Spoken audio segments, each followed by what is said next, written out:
As usual, pause me, ask questions. I have a hard time seeing the chat when I'm in screen share. And so, like just interrupt me, unmute yourself if you have a question. I am totally fine with that. If we were in a classroom, you would raise your hand and I would call on you, and we're just going to assume that I've called on all of you.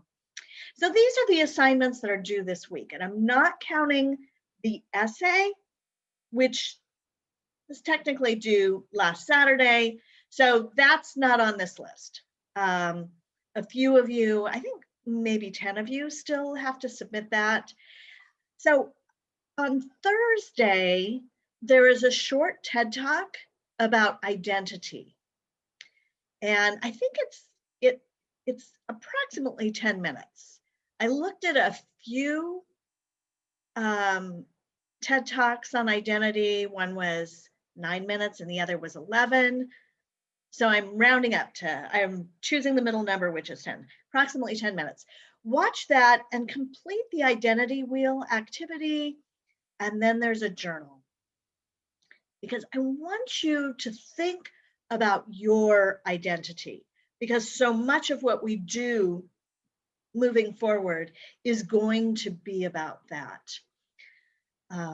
As we start doing research on how the Writing Center, how tutoring can empower marginalized voices to speak up. And then also on Thursday, I want you to create an initial discussion board post and respond to 3 other students by Saturday evening. And this doesn't require you to read anything, just to think about those 5 foundational ideas about writing that I introduced last week. And so I want you to think about those and how those impact your writing. For Saturday, I have a brutal assignment for you, 2 paragraphs about Teresa Thonney. One is going to be a rhetorical precis, which is a 4-sentence structured paragraph. And the other is a paragraph analyzing a rhetorical strategy she used in the text. Actually, I was really happy with your journals. One of the questions I offered you is, what strategies does she use? And you name prolepsis, which is introducing a counterargument and then refuting it. Exemplification, big names and authorities. Yeah, she had a lot of them. And you name them, and now you get to write about one of them. And then the reflection direction question. So looking ahead, there is an article titled Addressing Racial Diversity in the Writing Center, Lessons from 2 Beginners. This is an older article. It was published in 2002, and you might be wondering why it is that I'm going to ask you to read something that's 20 years old. And the reason for this is, as Teresa Thonney said, all academic writers respond to what others have written. Essentially, when they write, they are joining an ongoing academic conversation. And in order to do that, they have to demonstrate that in order to add something new to this, they have to demonstrate that they have been paying attention to what others have said previously, that they understand the ongoing conversation, the pros, the cons. And demonstrating that understanding, such as Thonney does in her introduction, helps them build credibility. So in order for you to add to this conversation about addressing racial diversity in the Writing Center, empowering voices, marginalized voices to speak up, you have to know what the early conversations are about. And so I've got a few older conversations, and then we'll start moving our way up to things that are more recent, just to give you a really good sense of what others have said. That will be open probably Friday. I almost have module 8 done, and yeah, there we go. Any questions about what's due? Okay. We talked about Teresa Thonney last time, how she builds ethos, how she builds ethos, how her style of writing is different than the styles of writing that you might have done in high school, and definitely different from the personal essays that we've been reading. Let me grab my copy of Teresa Thonney as I reach out in the stadium, which this is probably the not yet built stadium, which is super, super exciting. If I had been a resident of San Diego, I definitely would have voted for this. All right, peer-reviewed research. It's written by experts for experts. So if you felt like you had a hard time following Thonney because you didn't understand the conversation she's having or how she's adding to that, then yeah, you're not her intended audience. And so it's not that the information she provided isn't relevant, it's just she's arguing that instructors should teach the conventions of academic writing to their first year students, even though their first year students aren't at that level yet. And she's got a lot of really good reasons. I am her primary audience, and she persuaded me, and now I assign this article. She actually, why do I know her name is Thonney?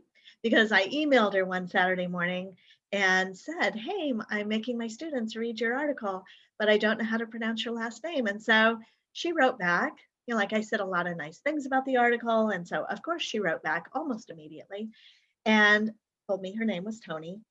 And she told me she was writing a textbook, and she suggested that I get a copy. Maybe I would want to use it. And I did get a copy, and I didn't want to use it. So there you go. It was almost $100, and I didn't actually like it. So whole other thing. Teresa Thonney's article is divided into some unique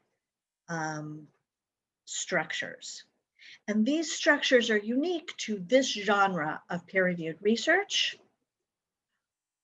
And you'll see these if you're reading academic journal research frequently. In fact, you'll see I've got IMRD down on the left-hand corner. It's actually called IMRAD. There's an introduction, methodology, results, and discussion. And of course, there's an abstract, which is a short, concise summary. Her short, concise summary is a single sentence. Normally, these are about 200 to 300 words. But her article is pretty straightforward. And so she has a single sentence. And then pages and pages of citations. I have counted multiple times. I think she's got about 7 pages of citations. And so that's pretty intense. So right there, you probably don't create an abstract in high school writing. You won't be creating abstracts for writing in here. But as you move forward, you probably will be creating abstracts. Abstracts are super useful if you're doing research because, you know, like you don't want to read 30 pages of a research paper only to find out, oh, I don't actually need this. This one's not going to be useful. If you read the abstract, you normally know that's a great article for my research, or meh, I'm moving on. Most professors, and I will be one of them, do not allow you to cite the abstract. They want you to use the actual article. The introduction of Teresa Thonney's article, it does the same things basically that any introduction does, but there are some differences. How is this introduction different from the introductions? First of all, the introduction starts on page 347, and it goes all the way to the top of page 349.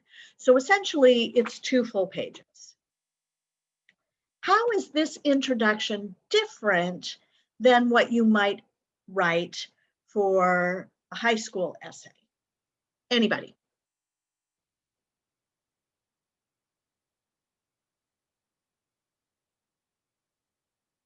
Usually introductions are relatively concise for us because we want to make sure that those, like, usually students don't want to read a huge long introduction, so we like to keep it short and sweet.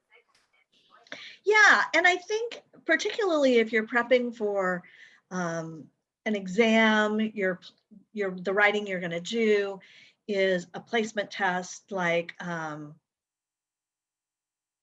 the AP exams that you had been taking, then of course the introduction has to be super short. You're writing 4 paragraphs, 5 paragraphs, and your introduction can't be longer than everything else.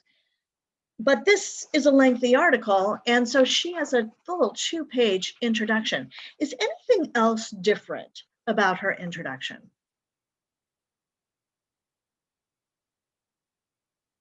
Anything you notice? One thing I get from like the personal essays is that we're supposed to hook the readers in a personal essay right away, but like she doesn't have to try and do that at all in this one. It's just like saying this is it. You go, here's the answer. She doesn't have to make us curious about it. No, she does not. That's absolutely true. In fact, she gives her argument in the very second sentence. Why might that be advantageous?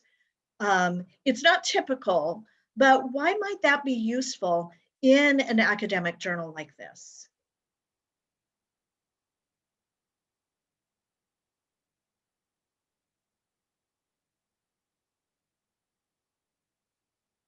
David, why might it be useful to have the argument as the very second sentence in the entire article? Well, I think it really just establishes the direction of which the paper is going and what you should expect while reading. And I guess for researchers who use this for research purposes, it again, it's short to the point and makes them realize, is this the paper that I'm looking for that I can cite? Is this a good source? Is this what I'm looking for? Is what I'm getting out of it. Yeah, I think that that's a really good answer, David. And it shows respect for her audience. It shows their concern because she knows that they, like her, have limited time, and it addresses their values. If this isn't what, like the value of education, if this isn't what they need, I mean, she really is acknowledging respect for her audience, and that kind of respect, shared values, concern, again, helps her build ethos. One other thing I would notice is that this is multiple paragraphs. 3 paragraphs on the first page, and 1, 2, 3, 4, 5 paragraphs plus a long list. So, like almost 10 paragraphs. And very rarely, I think, have you written a 10-paragraph introduction. Also, she cites, I have never counted how many citations she has, but I sincerely doubt if you have had citations, quotations, paraphrase of at least 20 sources in your introduction. And so that's very, very different. What do introductions do? Well, they introduce a topic, they provide background information, and they provide direction for the rest of the paper. All of your introductions, even those short, sweet ones that are half a page long, they're doing that. This extends it. And in that background information, she's introducing what others have said on this topic. She's demonstrating why this topic matters. And most important, she's introducing what haven't others said.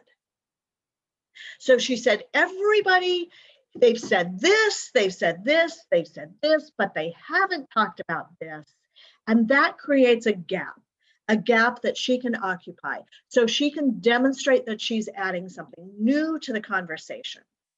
Because if she's only going to repeat what others have said, there absolutely is no point in reading this article, because her readers, her primary audience, knows what others have said. And she said, they've talked about this, they've talked about this, they've talked about this, but there hasn't been a lot of emphasis on disciplinary. There hasn't been a lot of attention devoted to identifying conventions that are universal. And so she is going to occupy this by introducing universal characteristics and why they should be taught. And so she's indicating why it matters. This is really important. And you're going to notice that research articles do this all the time, where they're introducing a gap. Here's what everybody else has said, but here's the thing they haven't said. Sometimes in some disciplines, they'll say, here's why what everybody else said, and here's why it's wrong. And so it's a correction. But most of the time in humanities, especially in English composition research, which you'll be looking at, they'll be saying, here's what people haven't said. The next section that we have is M, methodology. And this is the methods of her research. She has a very short section, and in a lot of research papers, the methodology section would even be labeled methodology. There would be a heading to guide readers and show that. She doesn't do that, and that's not always present in English research. But here's her methodology section. It's on page 348. She says, to determine what rhetorical features appear in the prose of experienced academic writers, I analyzed 24 research articles, 4 articles from each of 6 disciplines: psychology, sports medicine, biology, marketing, literature, and engineering. The articles were randomly selected from the following peer-reviewed journals, and she names them. And there's her methodology section. Here's how I did the research. Why is this valuable? What is the methodology? The methodology section is providing the methods, but why is it important that Thonney or other researchers add this section? Teresa, are you here today? Yes. Ah, Teresa, why do you think this could be valuable for Thonney? I'm sorry, I didn't hear what you said before. The audio was cut off. Okay, why is it valuable for Thonney to provide a methodology section, or for any researcher to provide a methodology section?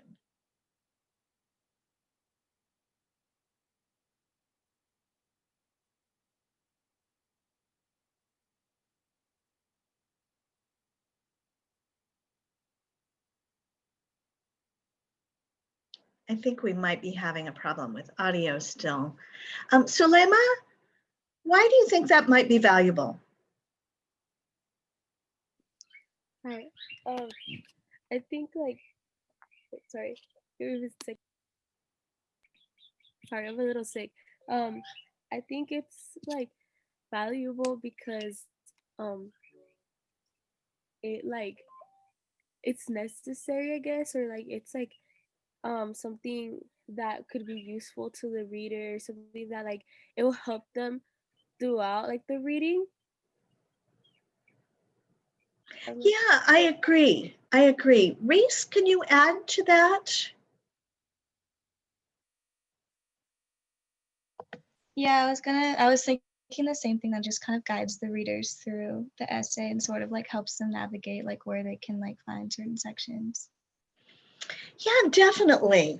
It also helps her build ethos, because somebody might be wondering, oh, maybe she didn't, maybe this wasn't unbiased, maybe she picked and chose her articles, maybe her articles were all from one type of journal.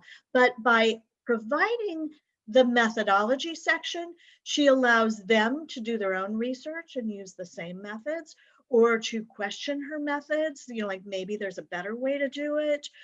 So she's building ethos for herself, demonstrating that she is not biased, that she's objective, that she did this in a fair way. For scientists, this is even more important. They are going to want to evaluate all the methods. Were there fluctuations in temperature? What are the survey questions? These things build credibility for the author, and they build credibility for the results. Now, the results section is here's the data that I uncovered. And so if you were in a science class, if you were reading a social science class, the results section might be filled with charts and graphs and statistics with a little bit of text. We're in the humanities, and her results actually are excerpts from the journals that she examined. And so she presents she makes a claim, she provides evidence from the excerpts, and then she analyzes what it means. So she's including a lot more in the results section. D stands for discussion, and discussion is basically the conclusion. But as we talked about last time, it's not just a conclusion, hey, I said these things. It's more like, hey, based on everything that I just said in the results, here's why it matters, and here's what we do next. Here's the benefits if you adopt my argument. Here's the drawback if you don't. Here's some strategies you can use. And those are the kinds of things that you'll see in a discussion section, which is the conclusion of academic writing. Questions about these sections? Do you consider the discussion section more of like a rhetorical question grouping? Because obviously it's a text, so you can try to engage the reader, but they can't really give you a response. So you're doing more convincing and talking rather than trying to pose questions that are meant to be responded to you, but rather openly in a rhetorical way. Yeah, let me see if I can reword what you said, because I think I understand what you're asking, Derek. This is a persuasive section. If the methodology is basically what's covered in the research, then it's the discussion section that's going to persuade. So she might use rhetorical questions. She's definitely going to use rhetorical strategies. In order to persuade her readers to do the thing that she introduced in the introduction, this is the part where she's going to do that. And you will see a lot of rhetorical strategies in the introduction and also the discussion section. Actually, you do in her results section, but you might see less of that in another type of journal. Did that answer your question, Derek? Okay, excellent. Some things I wanted to talk about. We already talked about the methodology. I want to talk about the headings. Headings matter. These headings, each of Teresa Thonney's headings, she has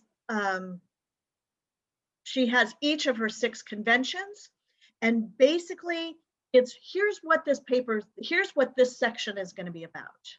It helps us follow.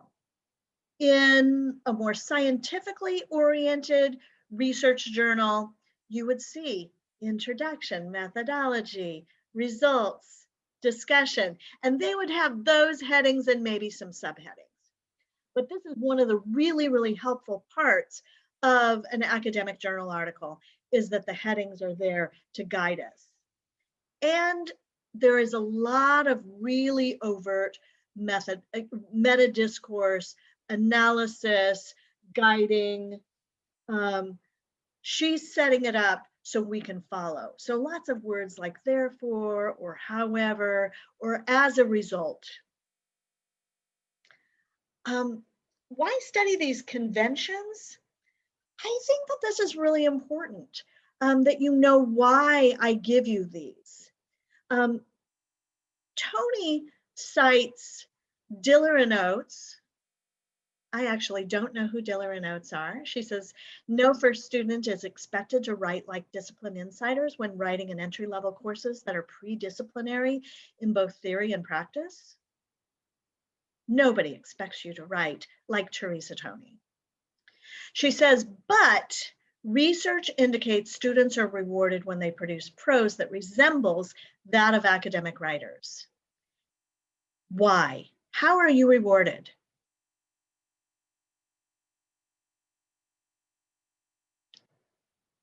Anna, how might you be rewarded? Because we might not be able to now, but eventually through practice and trial and error, we'll hopefully be able to do that one day as we get further into our field of study. Yeah, so it gives you a target goal. You can see it, and you'll see your progress. Roxanne, how else might you be rewarded? I was thinking like when you learn how to write like academic writers, then you can read academic papers too more fluently. Yeah, I think that that's a really important reward. This, the more you're familiar with these, the more you are comfortable with this type of writing, the more you're comfortable with this type of reading. And believe me, most of you will be doing a lot of these types of readings. Any other rewards? Matthew? I'm not sure. That's okay. Michaela?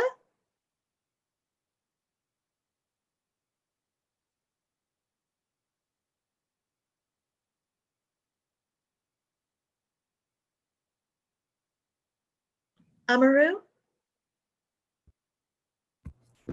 Yeah, I was actually thinking that when I read this, it was more along like maybe their grades, that they would be rewarded in their gradings to encourage them writing like that, because that's what the educators preferred.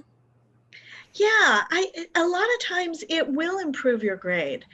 I've had students tell me that, I mean, like it definitely improved their grade in my class when I was assigning academic papers. But it also gave them greater confidence. And in other classes where they practiced these types of conventions, they got a lot of respect from their professors who definitely didn't expect it. And so it built their credibility, my students' credibility. It also, like back to that ability to read these kinds of texts. My students have started using these kinds of texts in their research for other classes. And when they're using them well, that also built their credibility. And so there are a lot of ways that you're rewarded. Professors will remember you a little better, which can be useful when you're asking for letters of recommendation for study abroad. See, I am believing that we will all get to do that later on. I want to go over these really quickly and just clarify. Academic writers respond to what others have written. And essentially that means that they review what others have said in order to set up their response. It's very much they say this and I say this. And Tony recommends that we prepare students for learning across the curriculum with assignments that involve summarizing, synthesizing, attributing writers, and commenting on what they've said. And this is really important. And one of the reasons why I'm going to ask you to do summaries on academic texts and to cite them and to analyze them is to give you this kind of practice.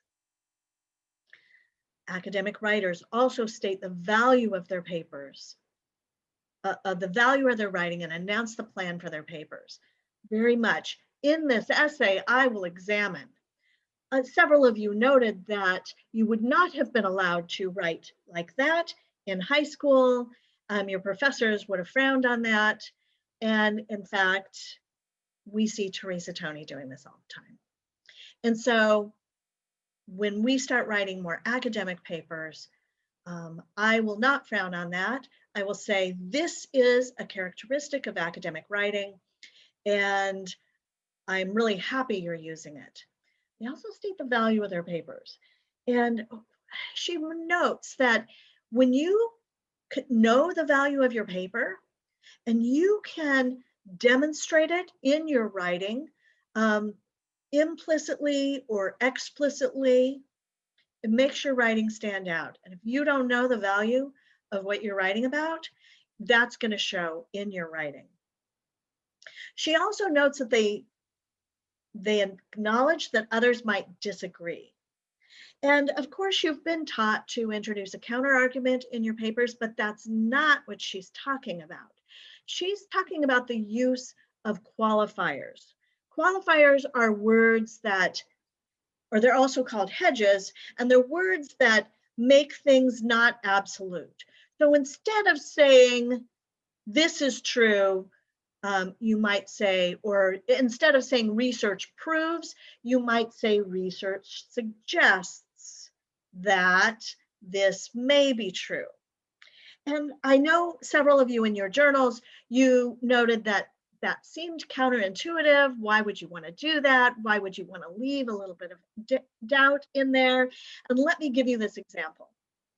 Now, if I say violent video games cause young people to commit violent acts, and I say research has proven, you might look at me and you might say, I played a violent video game last night, and so far I have not killed anybody or even bashed their face in. So I'm really happy to hear that. Automatically, you know, but if I add some qualifiers, I might say some research suggests that particularly graphic, violent video games may cause some children who have experienced violence in their own lives to have a propensity to commit violent acts. I have added so many qualifiers, and you can see that the second statement you had to think is like, well, maybe, by the way, I just made that up, so I don't actually know, but I always use that example because the first one, students know it's absolutely wrong, but they can't quite tell. And so those qualifiers like may, some, suggests, those actually strengthen an argument. She also says academic writers adopt a voice of authority, and she says they do this by using first and third person, not by using second person. So they might say, I do this, I argue, I examine, and the rest is in third person. They're not trying to establish rapport with their audience, which is very different than some of the things you may have written for high school, and it's very different from the personal essays we were reading before. There's another way that they do this, and that's through concise writing, removing any unnecessary words, any repetitive or redundant words, switching parts of speech around, using plain, simple language with clarity. Clarity trumps brevity.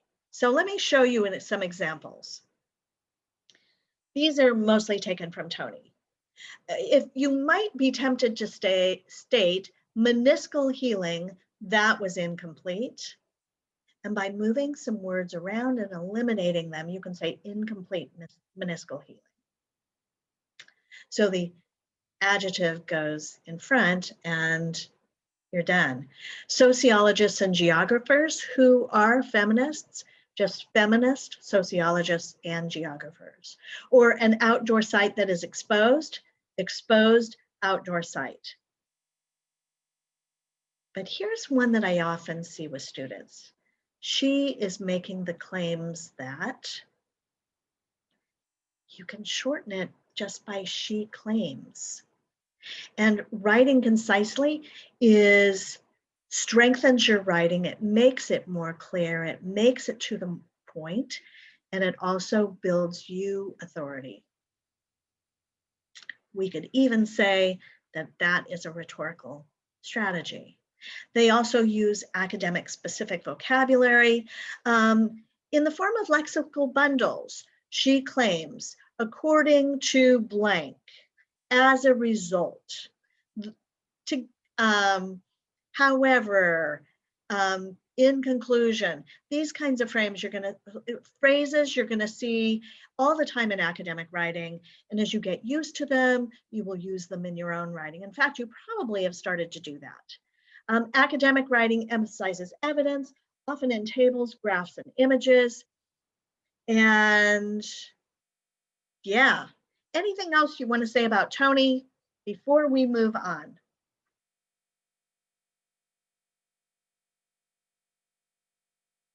We're going to leave her behind, but you will be writing a rhetorical précis about Teresa Thonney. And how many of you just do a hand raise with responses? How many of you have used a rhetorical précis before?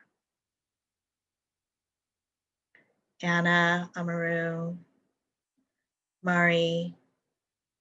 So a few of you, but not a ton. So Mari, love these. They're exciting. No, they're not very exciting. It's pretty straightforward, and honestly, I haven't done them in a while, but it's not something that I ever look forward to. I actually understand that, Mari. You probably expected. I would expect that answer. Yeah, they're not fun. Let me show you what they are, because you're going to be writing one to introduce your rhetorical strategy paragraph. It's a concise, very structured 4-sentence summary that introduces and provides practice with several conventions of academic writing for student writers, while providing an overview of key aspects of a text for readers who have not read the text. So it's very Teresa Thonney, actually. Super concise sentence structure and focused sentence structure. Some of these sentences can actually be used in academic essays. Tony says one of the ways we prepare students is with assignments that involve summarizing, synthesizing, attributing, and commenting on what they said. The précis doesn't synthesize or create commentary, but it does set up the opportunity to do so by summarizing key aspects of a text. Because it's summary, you will not use quotations in your précis. And ultimately, you're going to use individual sentences, probably in some academic essays, in order to create context for quotations. I find these patterns are very, very useful. Let me show you the pattern. This is the template. It starts by introducing the text, the title, where it was published, when it was published, very, very concise credibility of the author's name, what the topic of the essay is about, and the overall argument. So that's a lot of information in one single sentence. And so this template, super, super useful. And you can modify it as you need to. So we might say English professor Teresa Thonney examines universal conventions of academic writing and argues that teaching them to first-year students will help them succeed in university writing. Essentially, her idea. My words, but I'm summarizing very concisely. And then this second sentence is describing what she's doing in the text. So every one of the blanks uses an ing verb and a phrase behind it in order to create a snapshot of what she's doing. This is not where you name rhetorical strategies. This isn't where you identify claims. This is where you describe what she's doing. So you might say she supports this claim by reviewing what other writers have said about universal characteristics of academic writing, examining texts from a variety of disciplines, and listing 6 common characteristics. There are other ways to do that, but you can see that I've got a ing verb and I'm developing the idea. Tony's purpose is to do something, and this is an overall, in order to accomplish something. Like, what is her purpose? And so we might say her purpose is to demonstrate universal characteristics of academic writing in order to challenge English teachers to introduce these to their first-year students. But you have to really understand what the author wants to actually accomplish.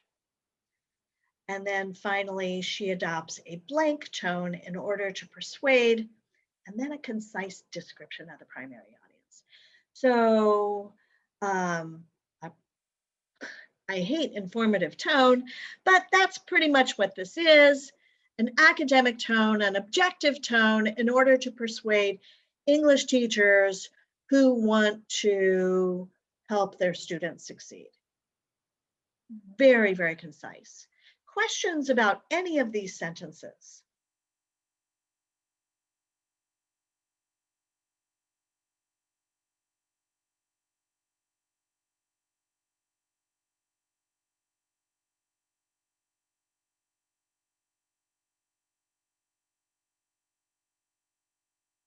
Yep, that is a rhetorical précis. Anna, pretty much the same as what you had before? Yeah, they're not exciting. Those 4 sentences, you wouldn't think that they would be challenging, but they really can be. If you know a text well, you can probably write it in 5 to 10 minutes. If you don't know a text well, you'll be studying the text. And I think that you know this text pretty well. We've gone over it in class. You've read it, you've written about it, and now you'll be writing the rhetorical précis. Why have you do this? Because I want you to get used to characteristics of academic writing, because you will be using these. And because your last essay will require you to use them. Even if our first 2 essays do not. The other thing is it's nice to be able to do it where I've given you some suggestions on how to do it. So, questions about what's due on tomorrow or on Saturday? I actually have a quick question about what we were just talking about, if possible. Yeah, Derek. So I guess I'm slightly missing on where these rhetorical, you said Precis. I don't know if I'm pronouncing that properly. Yeah. Okay, sounds good.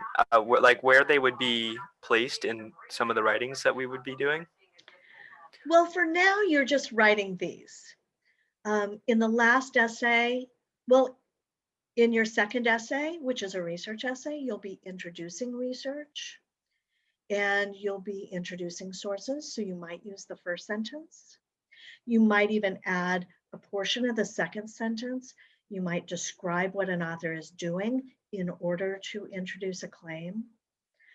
You may need to describe what an author wants to accomplish. And so you might use that third sentence. The fourth sentence forces you to think about style and audience. And you're the least likely to use that sentence in an essay we write for this class, or really any other class, but it is useful in classes that focus on rhetoric, where being able to identify an audience is absolutely essential in order to analyze how an author is using different strategies. So if I have it correctly, then it's like separate components that might make up how someone would analyze an essay, but it's distinctly different from like including it in an essay of your own. Like you might want to include some of the individual parts, but this is something that we're writing on the side because it's relevant for like understanding the things that we're reading. You might use it as individual components, yes. In some previous years, I don't do this anymore, but in some previous years, I suggested that students use the rhetorical precis just to introduce a source. I suggested use the first 3 sentences and then expand on it in other paragraphs because it provided a nice overview. And in other classes, this could be very, very useful for you. I won't require it, and I will let you decide if you want to do that in some papers we write. Yeah. Any other questions?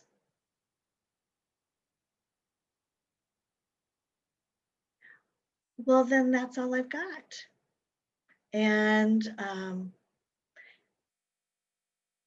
you can include the bio in the essay that gets posted.